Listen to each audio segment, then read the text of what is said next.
we are going to discuss some important definitions which are related to the chapter water of chemistry class 9th. So the first definition which we are going to discuss is water of crystallization.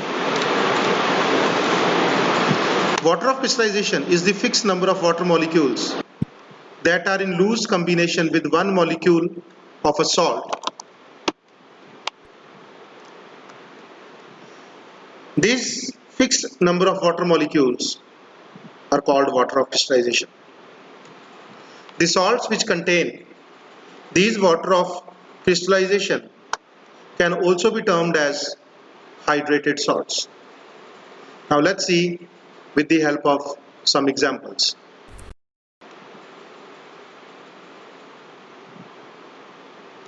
Here you can see different salts are there. The first salt is copper sulfate. The formula is CuSO4, and you can see 5 water molecules attached to it. These 5 water molecules which are loosely held with this formula are called the water of crystallization. Second example is iron sulfate. You can also see 7 water of crystallization are also attached in iron sulfate, FeSO4.7H2O. Similarly, in sodium carbonate, 10 water of crystallizations are there. In magnesium sulfate, 7 water of crystallizations are there. And in zinc sulfate, 7 water of crystallizations are there. These water of molecules which are loosely held are called water of crystallization.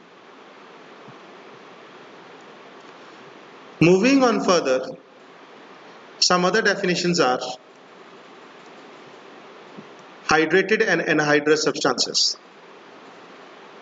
As we have just seen, some water molecules attached to the salt are called water of crystallization.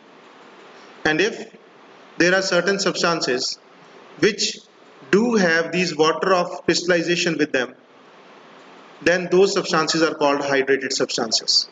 Means the water of molecules attached to the salts, and the salts are called hydrated substances. On strong heating, these hydrated substances loses these water of crystallization.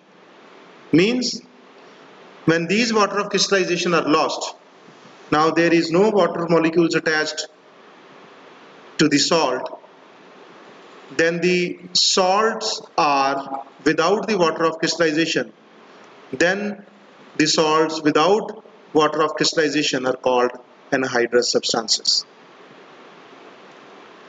The anhydrous substances which do not have water molecules along with them can regain its color on adding water again. The hydrated substances usually have different type of color from anhydrous substances. The hydrated substances loses its color when they are heated or when they are made anhydrous by heating.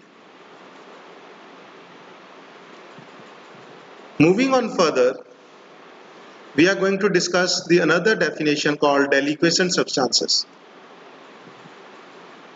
There are certain substances which absorbs the moisture from the air, and after absorbing the moisture it changes into solution. Such substances are called deliquescent substances. Here you can see some examples also. Calcium chloride, magnesium chloride, mercury nitrate and zinc chloride. All these substances absorbs the moisture from the air, and after absorbing they changes themselves into solution form, and such substances are called deliquescent substances. The next term is hygroscopic substances. These substances, just like deliquescent substances, absorbs the moisture from the air but do not change their state, means they do not exist in solution form. Such substances are called hygroscopic substances. The examples are quicklime, calcium oxide, concentrated sulfuric acid and phosphorus pentoxide. Moving on further, the next term which we are going to discuss is efflorescent substances.